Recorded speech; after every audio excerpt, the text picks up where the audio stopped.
puesto dos palabras, dos sentires en mi espíritu sobre la Navidad. Hay varios enfoques o varias implicaciones sobre la Navidad. El domingo pasado estuvimos hablando de tres acontecimientos milagrosos de la Navidad. Uno de ellos era el nacimiento virginal de Jesucristo, y esto ratifica que Jesús es el Hijo de Dios y que Jesús nació sin pecado. Pero también hablamos de la manifestación de Emmanuel, y eso ha seguido dando vueltas en mi cabeza, porque Emmanuel, Dios con nosotros, que eso significa Emmanuel, es el intento del cielo para acercarse a los seres humanos. Yo quiero que sepan que la Navidad no es el intento humano para acercarnos a Dios. La Navidad es el intento del cielo para acercarse a nosotros. Por supuesto que en estas fechas, y no estamos celebrando una fecha, estamos celebrando el acontecimiento milagroso de que Jesús nació. Es ese acercamiento, ese amor inagotable, ese amor inimaginable, ese amor que lo dejó todo por amarme a mí. Esa es la Navidad, el intento del cielo y no el intento de la tierra para conectarnos a la eternidad. Pero esa intervención divina sobre la tierra es el tercer acontecimiento.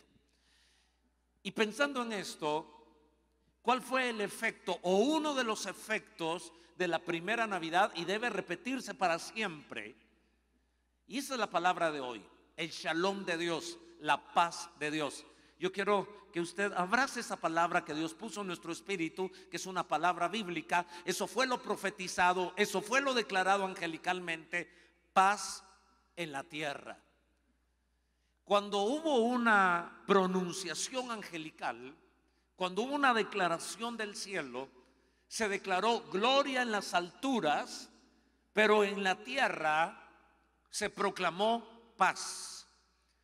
Y eso es lo que yo quiero transmitirles en estos minutos. Podríamos llamarle a el día que nació el Señor Jesucristo, si lo ubicamos en la noche, Noche de Paz. De hecho, hay un himno que así se llama, Noche de Paz.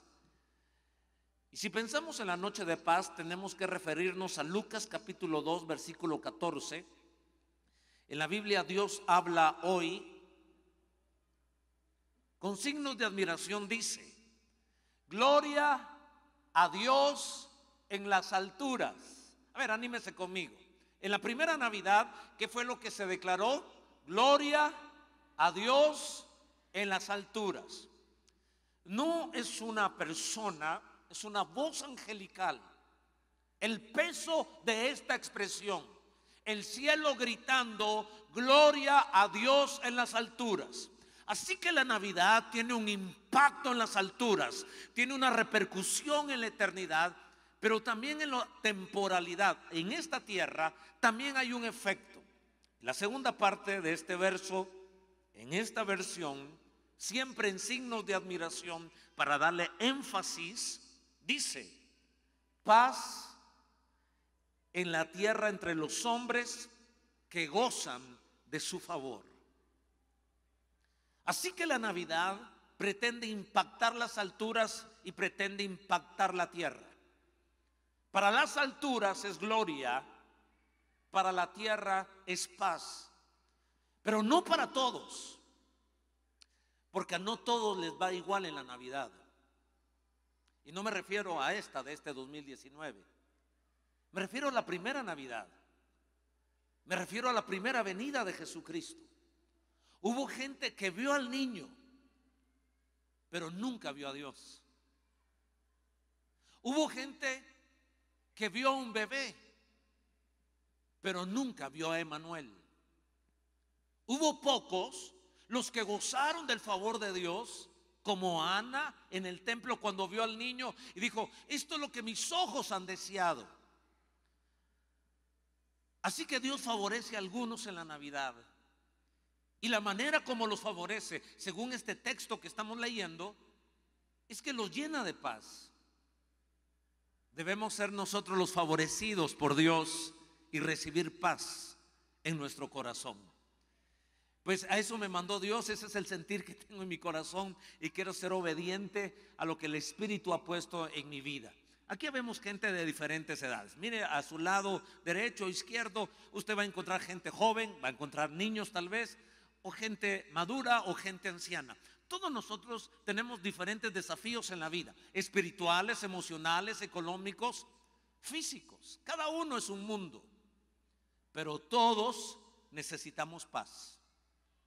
Qué curioso que cuando viene el Señor Jesús al mundo, históricamente es reconocido como una época de paz. Realmente era conocido como la Pax Romana. La paz romana inicia 27 años antes de Cristo y termina 180 años después de Cristo. En 2 siglos con 7 años, históricamente, hubo paz, una paz romana. El imperio se establece, Augusto César declara el fin de las guerras civiles 27 años antes de Jesucristo.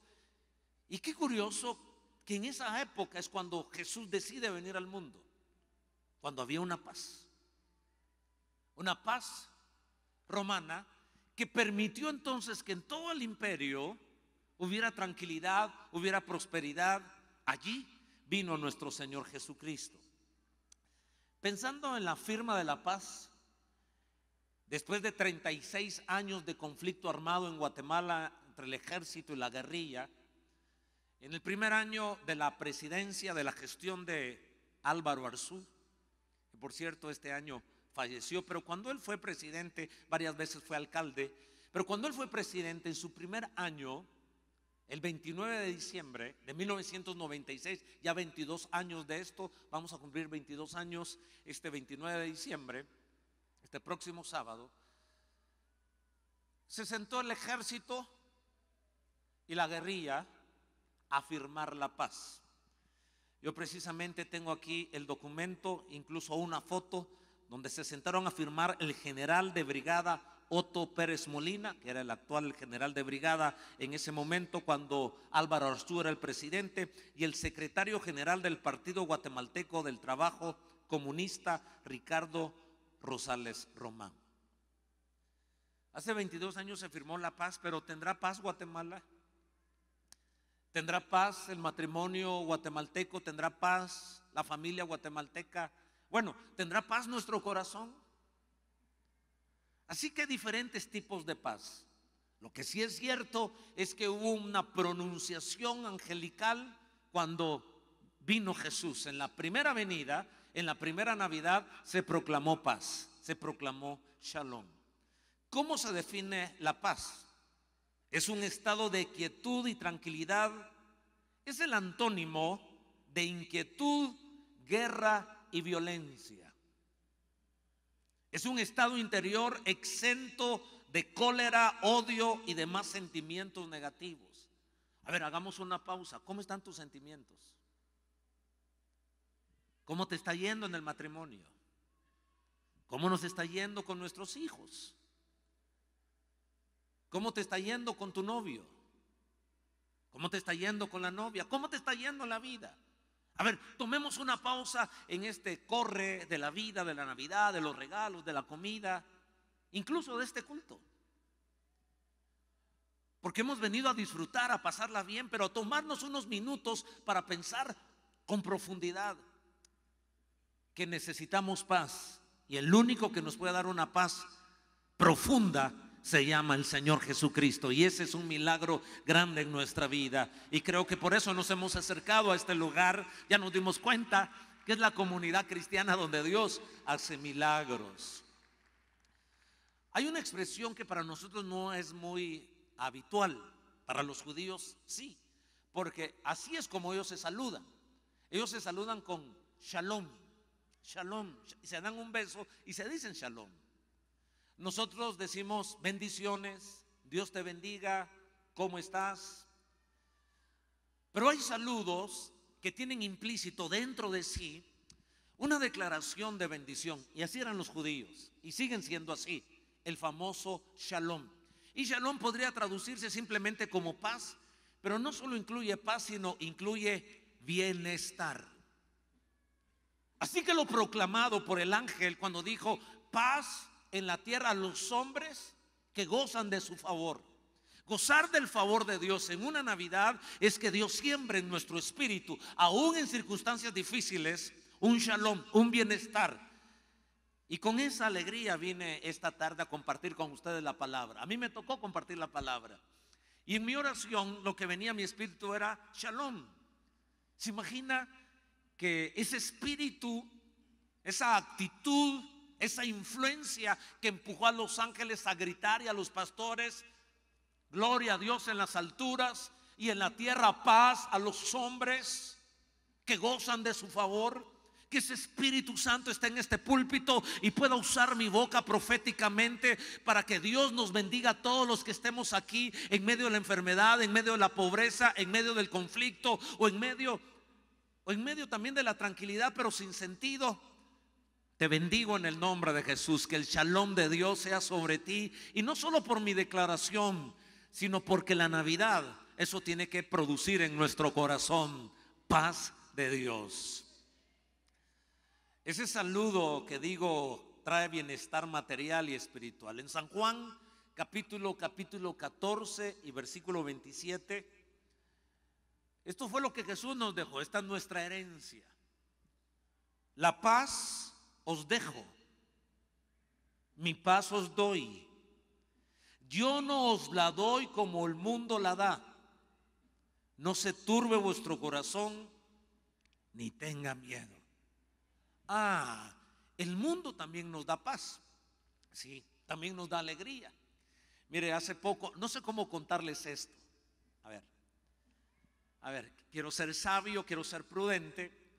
Pero cuando terminamos aquí el diplomado de Igle Crecimiento, fue el día más cansado que yo tuve en el año. Y no sé si en los últimos años. Ese día vinimos de viaje de estar predicando, vine corriendo al aeropuerto, me vine como a las 10 de la mañana acá, era la asamblea nacional de nuestra misión, alcancé a estar al final, a abrazar, al mediodía me reuní con nuestros pastores rurales de Alta Verapaz, les entregamos una agenda, les dirigí unas palabras, no prediqué, no me dio tiempo a almorzar, luego nos vino, no tenía ropa, y entonces tuve que ir, el hermano Luis Tinoco me llevó a la casa, bueno, fue un correr. Vine corriendo acá, ya había comenzado el diplomado de Igle Crecimiento, tenía que predicar, prediqué y como a las 9:30 de la noche todavía estaba vivo. Fui a la casa, no había nadie. Y bueno, me acosté cansadísimo, me sentía cansado. Y entonces iba a subir mi versículo de Salmos, me metí a Facebook y en Facebook me apareció mi amigo que yo quiero mucho, lo conocí en mi infancia. Y es una persona muy sanguínea, y los sanguíneos caen bien, siempre se ríen, siempre están buena onda. Pues este amigo se estaba riendo, pero a carcajadas, como que si viniera en una montaña rusa. Y una carcajada, yo estoy hecho pedazos en la cama, así como que me quiero levantar. Y él estaba feliz. En eso me di cuenta que estaba alcoholizado, estaba borracho, y estaba cantando una canción. Él debe tener como mi edad. Una canción no creyente que decía: nos la estamos pasando bien, y él la estaba cantando y se miraba bien alegre. Yo va a servir a Cristo y todo hecho pedazos en la cama, así como. Y el otro impío, bien borracho, se la estaba pasando bien. Nos la estamos pasando bien, gritaba. Me dio una envidia santa. Llamé a mis hijos y les dije: vengan, miren esto. Y mis hijos se reían porque contagiaba la alegría. Y después me sentí como redarguido porque dije: no está bien que estemos envidiando. La Biblia dice que no envidiemos al hombre impío en el día malo. Pero bueno, eso fue lo que me pasó. Por eso digo, lo estoy contando, no sé si con prudencia, pero eso fue lo que me pasó. Yo, de servir a Dios, de estar predicando, de correr y venir, me sentí así como: ay, Dios mío, ¿por qué no vienes ya en tu segunda venida? Y el otro feliz, en redes sociales gritando como si estuviera bajando la avalancha allá en el Chetulul. Bueno, y así me dormí. A las 3 de la mañana comencé a escuchar gritos.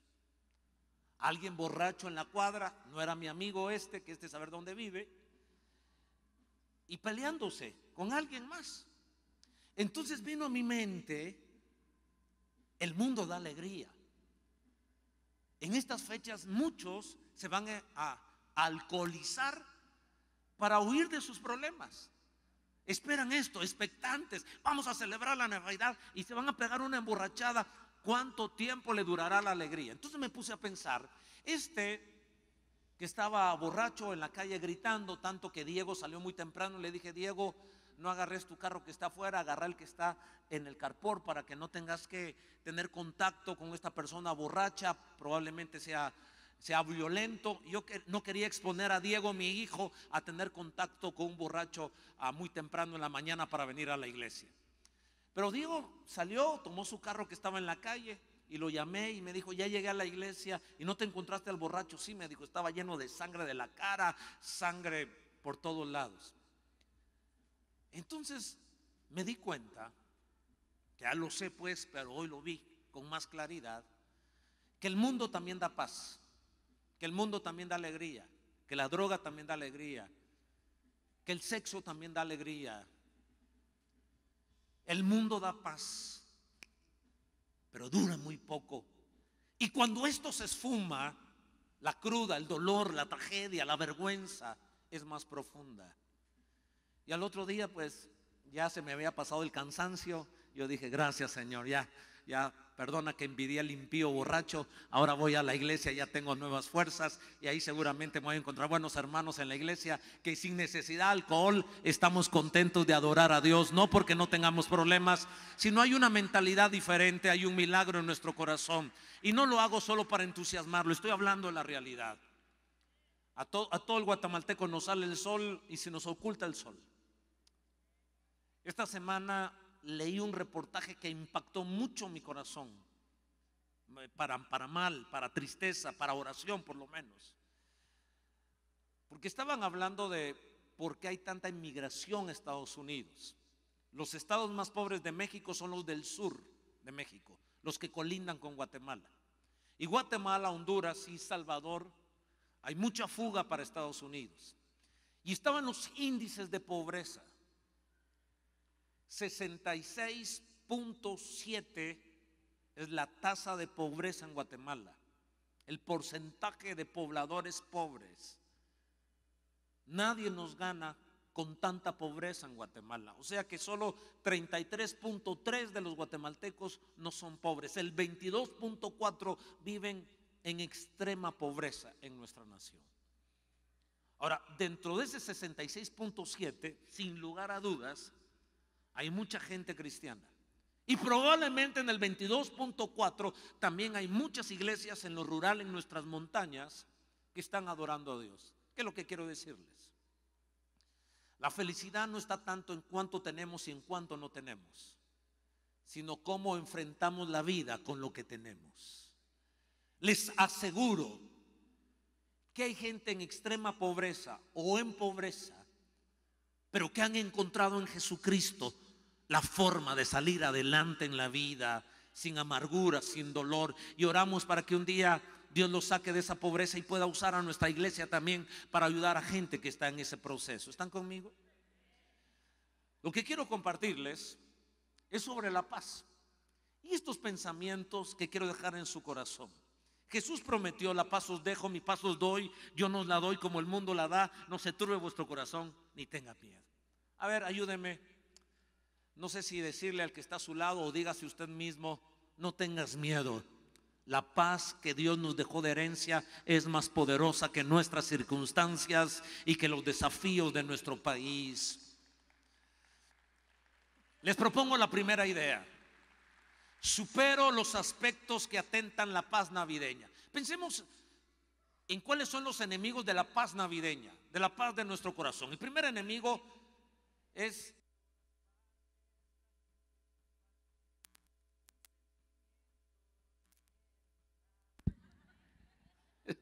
me quiere quitar la paz el micrófono. No, tal vez es la batería, creo, del micrófono. Pero sujetar mi egoísmo. Mire, algunos tenemos todo para ser feliz y aún así no lo somos. ¿Por qué? Por el orgullo, por el ego, por el hambre de querer tener más. el deseo de ser el centro, que todo gira alrededor, la autosatisfacción.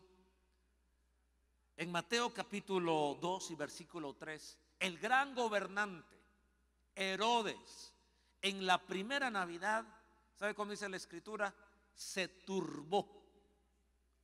La primera Navidad, en vez de que el rey Herodes celebrara que venía un rey más grande que él, como hubo reyes de Israel que reconocieron al Dios de los cielos y les fue bien, para Herodes en la primera Navidad se turbó su espíritu, según Mateo 2:3. Yo quiero animarte a que nadie te robe la paz que solo Dios puede dar, que hay suficientes cosas para lograrlo, pero cuando queremos que todo gire alrededor de nosotros, ¿quién me va a dar regalo? ¿Quién me va a llamar? Puede ser que nadie te llame, ojalá que sí te llamen pues, pero si nadie te llama, si nadie te da un regalo, ¿eso es suficiente para que te quite la paz? No debería ser. Estamos vivos, tenemos familia. Y además la Biblia dice, más bienaventurado es dar que recibir. Si nadie te llamó, tú llama a 30 personas. Cambia el enfoque de la vida. No sé tú el centro, que sean otros el centro de la vida, y probablemente esa paz estará reinando en tu corazón. Hay un segundo enemigo que quiero proponerles que nos libremos de ese aspecto, y es liberarnos del pecado y sus efectos. No solo nuestro egoísmo, que queremos que todo gire alrededor de nosotros, sino alejarnos de Dios. Cuando nos alejamos de Dios, cuando practicamos el pecado, sabemos las consecuencias. Se pierde el gozo de la salvación, dijo David.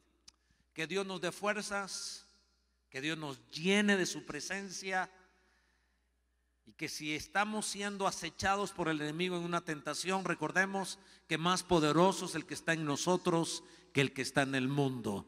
Que recordemos que cuando somos tentados, no somos tentados de algo fuera de este planeta, y que juntamente con la tentación Dios nos dará la salida.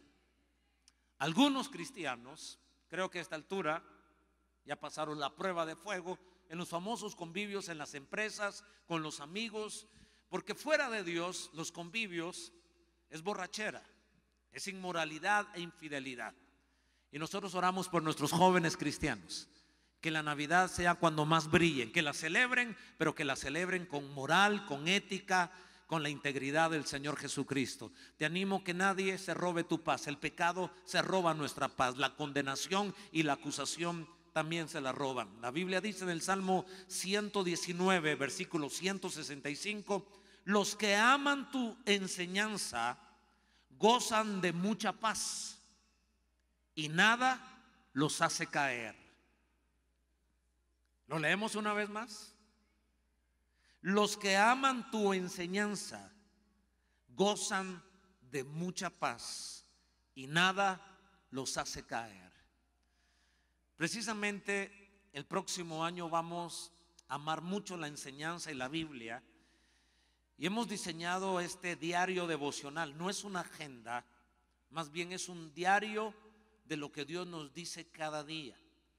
Varias de nuestras iglesias en Estados Unidos y aquí en Guatemala, en una reunión que tuvimos con nuestros pastores de iglesias filiales, zonas de expansión, nos pusimos de acuerdo porque el otro año la idea es leer solamente un capítulo diario, pero de una manera devocional. O sea, no una lectura pasajera, sino tomarnos unos minutos. A ver si están conmigo.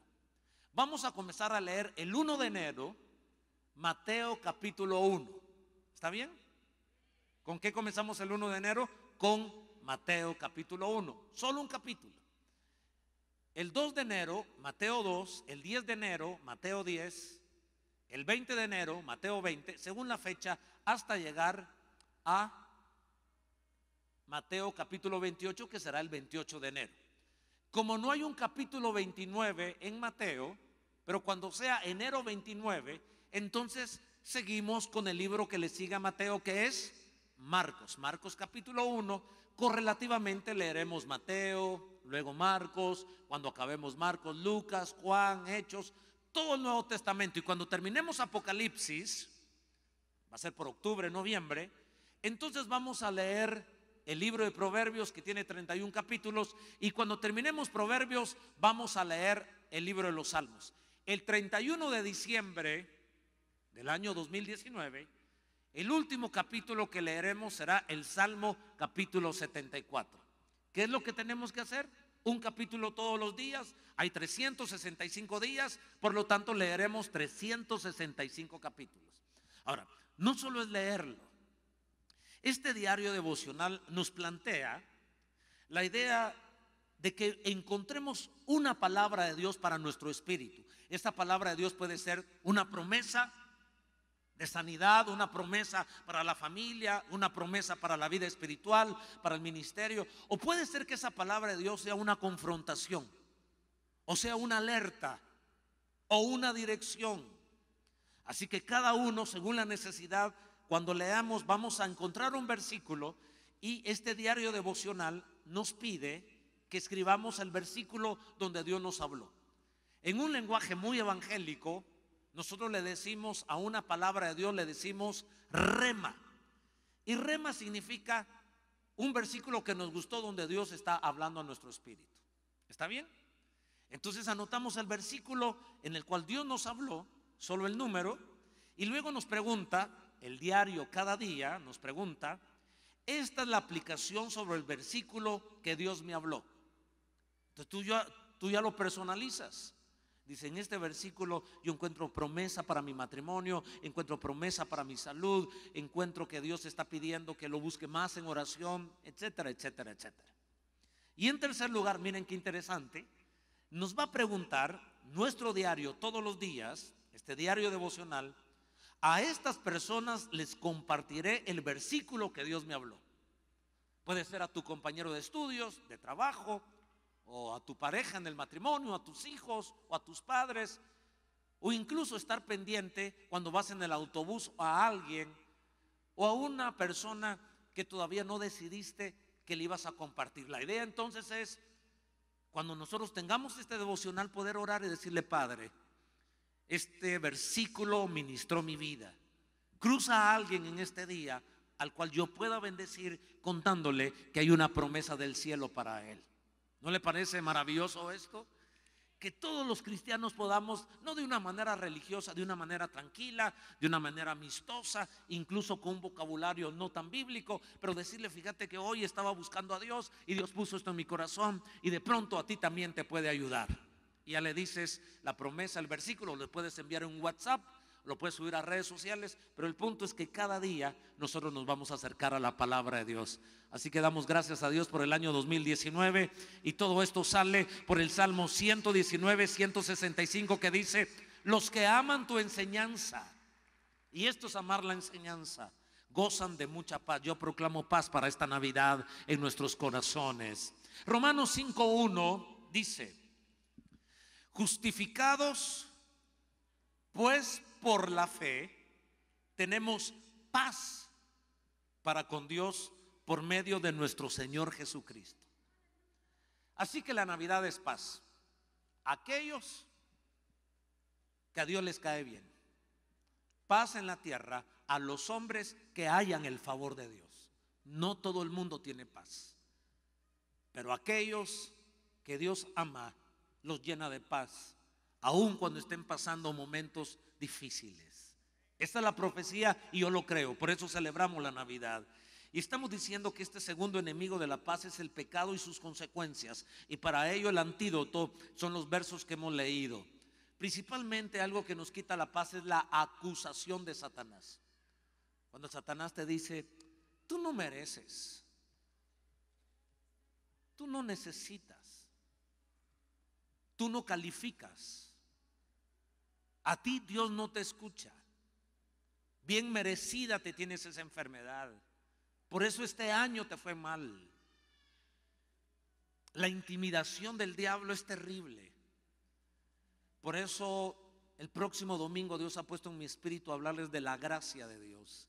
Y la gracia de Dios es favor inmerecido, y es la única manera de quitar la voz satánica en nuestro oído que nos acusa, que nos intimida, que nos neutraliza y nos hace sentir que no tenemos el derecho de tener un matrimonio bendecido, unos hijos bendecidos, una salud bendecida. Yo proclamo que es más poderosa la palabra de Dios en tu espíritu que la acusación de Satanás. Por eso, a manera de un espíritu profético, te declaro Romanos capítulo 8, versículos 33 y 34. Dice la Biblia: ¿quién acusará a los escogidos de Dios? ¿Quién?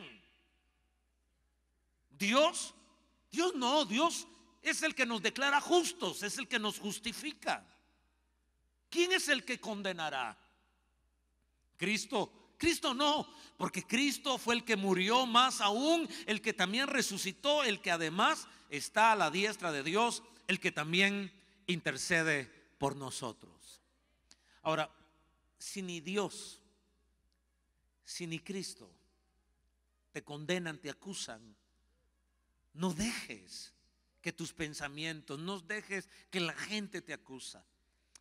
A veces en el calor de la casa, en el calor con los hijos, a veces los hijos le faltan el respeto al papá. Le dicen: papá, usted no tiene solvencia si lo que hizo hace 2 días, lo que hizo hace 5 días. O puede ser que tu esposa te diga: ¿y así vas a la iglesia? ¿Y así estás ofrendando? ¿Y así eres líder? ¿Y así eres supervisor? ¿O así eres pastora? Que le diga el esposo. De veces se le mete el diablo a alguno de los pastores o a las pastoras, digo yo. En esta iglesia no sucede. Pero pongámonos honestos. Porque cuando uno está molesto, dice cosas que no debería decir. Y le tira un balde de agua fría con sabor a azufre del infierno. Después uno se arrepiente: no te quería decir esto, perdona, disculpa. Pero ya lo empujó. Nunca le diga a sus hijos que están sirviendo a Dios por gusto solo en la iglesia. Tan tarde que venís de la iglesia, pero mira, eres más rebelde que el diablo. No le diga así, aunque sea rebelde. Pero cuando usted lo dice, lo está marcando. Nunca deberíamos en el matrimonio, nunca deberíamos en la familia reclamar las cosas espirituales. Ya para eso existe el diablo. Ya la gente está luchando en su mente con la acusación del diablo para que usted solo sea un instrumento de Satanás. Si alguien está siendo instrumento de Satanás contra ti, en tu casa, en el trabajo, en el estudio, yo invoco la sangre de Jesús sobre tu vida y la revelación de Romanos 8. Ahora, si cometiste un pecado, la Biblia dice: confesemos nuestros pecados. Digamos: Jesús, tú viniste a este mundo, no cometiste pecado, moriste por mis pecados, me arrepiento. Y entonces la Navidad toma un nuevo brillo en nuestro corazón. Recuérdese que la proclama, que el anuncio angelical es paz en la tierra a los hombres que gozan del favor de Dios. Y nosotros gozamos del favor de Dios. ¿Quién acusará a los escogidos de Dios? Dios es el que justifica. ¿Quién es el que condenará? Cristo es el que murió, más aún el que también resucitó, el que además está a la diestra de Dios, el que también día y noche, 24 horas, intercede por nosotros. Debo terminar diciéndoles que hay un enemigo más que atenta con nuestra paz. Son las circunstancias y los problemas, que tenemos que aprender a asimilar los problemas de la vida. Tal vez no tiene que ver con el diablo, ni con el pecado, ni con nuestro egoísmo, sino esas circunstancias. Siempre me trato de poner, por ser pastor, me trato de poner en los zapatos de todos nosotros. Imagínense a alguien que esta es su primera Navidad, que va a pasar sin su padre porque falleció este año. Solo pongámonos en ese cuadro. O que perdió a su madrecita, o a un hermano, a una hermana, o lo más fuerte, perder a un hijo. Hay circunstancias que tenemos que aprender a asimilar, porque si no somos fuertes, la Navidad no produce el milagro de la paz. Y quizás por eso Dios te trajo esta tarde, porque el Espíritu Santo quiere hacer un milagro en tu espíritu. Porque tal vez en nuestras fuerzas no podemos. Y sí, Señor, ya no puedo en mis fuerzas, pero en las fuerzas de Jesús todo lo puedo en Cristo que me fortalece. La enfermedad, las deudas, el desempleo, las tensiones familiares son cosas que golpean nuestra vida. Pero yo oro sobre ti este versículo, Romanos 8:35. ¿Quién nos separará del amor de Cristo? ¿Quién? ¿Tribulación o angustia o persecución o hambre o desnudez o peligro o espada? Antes, en todas estas cosas somos más que vencedores por medio de aquel que nos amó. Por lo cual estoy seguro de que ni la muerte, ni la vida, ni ángeles, ni principados, ni potestades, ni lo presente, ni lo porvenir, ni lo alto, ni lo profundo, ni ninguna otra cosa creada nos podrá separar del divino amor de Dios en Cristo Jesús. Llévala esta palabra a tu familiar, a tu amigo que está pasando un momento difícil. Dile que Dios lo ama. Dile que le va a salir el sol, pero mientras sale el sol, profetízale que la Navidad es paz a los hombres que gozan del favor de Dios. Que esta es una promesa para él, para ella. Y por eso el Proverbio 17:1 dice: más vale comer pan duro y vivir en paz que tener muchas fiestas y vivir peleando. Y reclamo Isaías 26:3 para nuestra vida: tú guardarás en completa paz aquel cuyo pensamiento en ti persevera, en ti ha confiado. Amén. Esa es la Navidad, que nuestro pensamiento persevere en ese Jesús que trajo la paz.